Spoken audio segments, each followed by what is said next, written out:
Assalamualaikum warahmatullahi wabarakatuh.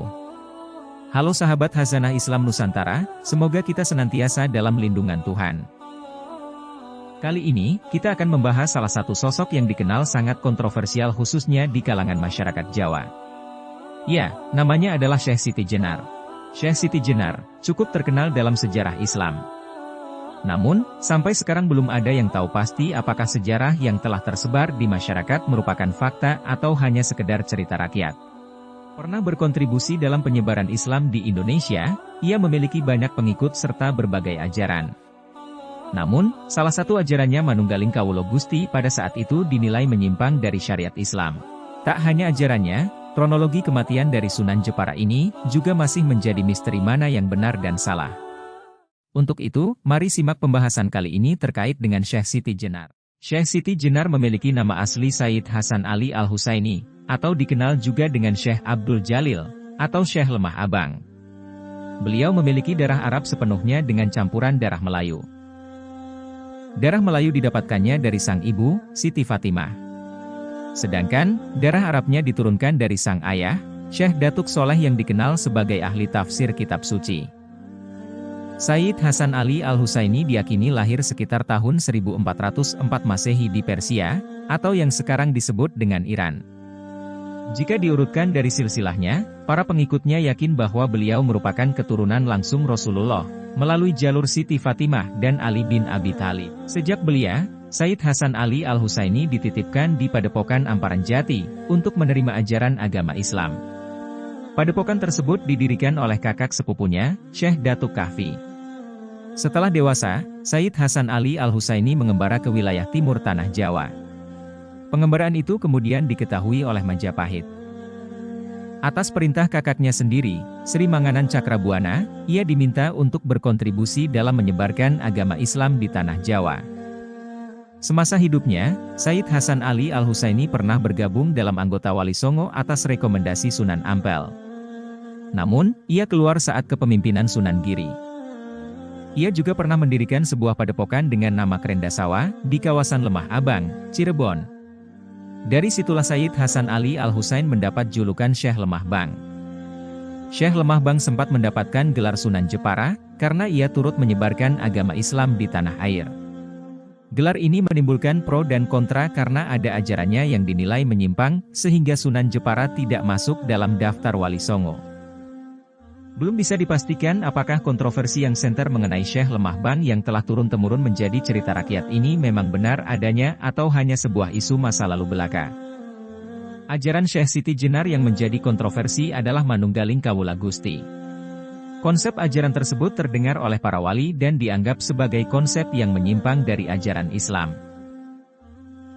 Oleh karena itu, digelarlah pertemuan para wali dan sejumlah tokoh penting di Istana Argapura, Giri atau yang sekarang disebut dengan Gresik. Pada pertemuan itu telah hadir Sunan Kalijaga, Sunan Ampel, Sunan Khusus, Sunan Bonang, Tan Gowat alias Syekh Bentong, Penembahan Madura, Pangeran Palembang dan tentu saja Syekh Lemah Bang. Riuh pada pertemuan tersebut bermula ketika Syekh Lemah Bang mendapatkan gilirannya untuk berargumen. Hal ini sebagaimana tertera dalam buku Centini Tambang Raras Amung Raga karya Rangga Sutrasna.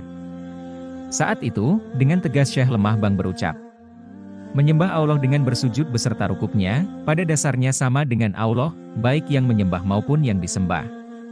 Dengan demikian, hambalah yang berkuasa, dan yang menghukum pun hamba juga. Argumentasi tersebut, sontak membuat beberapa orang di dalam forum berdiri menuding bahwa Syekh Lemah Bang telah berdosa, karena menyimpang terlalu jauh dari agama dan menganggap dirinya sama dengan Tuhan. Namun, dengan tenang Syekh Lemah Bang menanggapi segala tudingan tersebut sembari berkata, biar jauh tetap benar, sementara yang dekat belum tentu benar. Bagi Syekh Lemah Bang, dasar yang ingin disampaikan dari syahadat dan tauhid adalah manunggal atau bersatu. Artinya, semua ciptaan Tuhan pada akhirnya akan menyatu dengan yang menciptakan. Maka dari itu, menjadi Manunggaling Kawula Gusti. Syekh Lemah Bang tetap teguh dengan opini tersebut.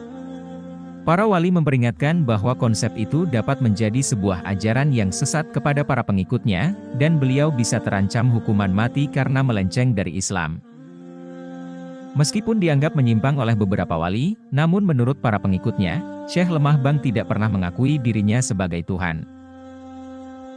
Mereka menganggap bahwa ajaran Manunggaling Kawula Gusti ini bukan bersatunya Tuhan dengan makhluknya, melainkan berarti semua yang diciptakan oleh Tuhan akan kembali kepada Tuhan. Ada banyak versi yang menceritakan kematian Syekh Siti Jenar ini. Versi pertama, Syekh Siti Jenar meninggal karena dihukum mati oleh Sultan Demak, yaitu Raden Patah, atas persetujuan Dewan Wali Songo yang dipimpin oleh Sunan Bonang. Sebagai algojo hukuman pancung adalah Sunan Kalijaga, dan eksekusi hukuman dilaksanakan di alun-alun Kesultanan Demak. Sebagian versi ini mengacu pada serat Syekh Siti Jenar yang ditulis Ki Sosrowijojo. Versi kedua, Syekh Siti Jenar dijatuhi hukuman mati oleh Sunan Gunung Jati.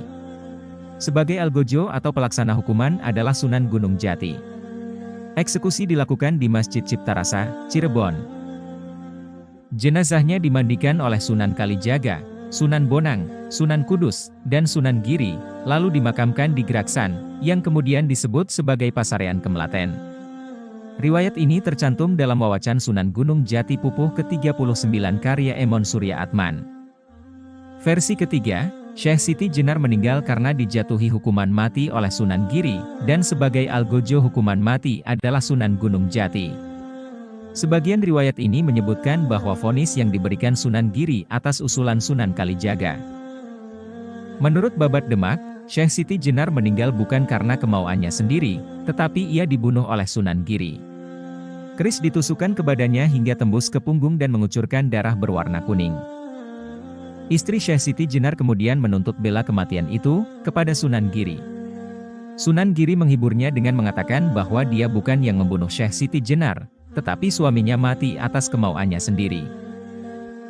Sunan Giri meminta dia melihat ke atas, di sana dia melihat suaminya berada di surga dikelilingi bidadari yang agung, duduk di singgasana yang berkilauan. Versi keempat, vonis hukuman Syekh Siti Jenar dijatuhkan oleh Sunan Gunung Jati, sedangkan yang menjalankannya adalah Sunan Kudus. Versi ini dapat ditemukan dalam serat Negara Kertabumi Suntingan Rahman Selendraningrat. Versi kelima, Syekh Siti Jenar dijatuhi hukuman mati oleh Wali Songo.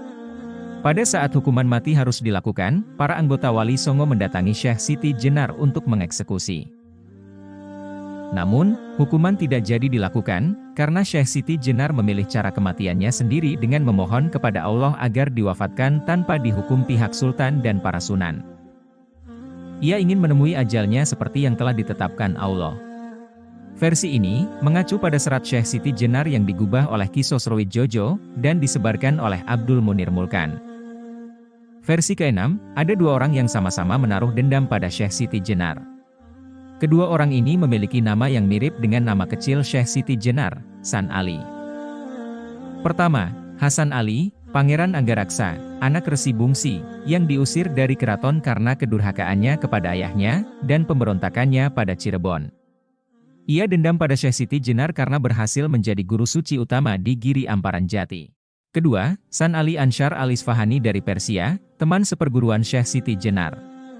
San Ali Ansyar juga dendam kepada Syekh Siti Jenar karena kalah dalam ilmu dan kerohanian. Kedua orang ini lalu berkeliling Jawa sambil mengaku murid Syekh Siti Jenar. Hasan Ali mengaku sebagai Syekh Lemah Bang, sedangkan San Ali Ansyar mengaku sebagai Syekh Siti Jenar. Menurut versi ini, mereka berdualah yang sebenarnya dieksekusi Wali Songo karena sudah melancarkan fitnah keji terhadap Syekh Siti Jenar. Sahabat Khazanah Islam Nusantara, terkait dengan Syekh Siti Jenar ini dapat kita simpulkan bahwa Sayyid Hasan Ali Al-Husaini semasa hidupnya memiliki beberapa julukan, di antaranya adalah Syekh Lemah Bang, Raden Abdul Jalil, dan yang paling sering disebut hingga saat ini adalah Syekh Siti Jenar. Ia juga sempat mendapat gelar Sunan karena telah ikut menyebarkan ajaran Islam di Nusantara, yaitu Sunan Jepara. Sayyid Hasan Ali Al-Husaini diyakini masih merupakan keturunan langsung Nabi Muhammad, yang sejak kecil telah diajarkan untuk mendalami ilmu-ilmu agama.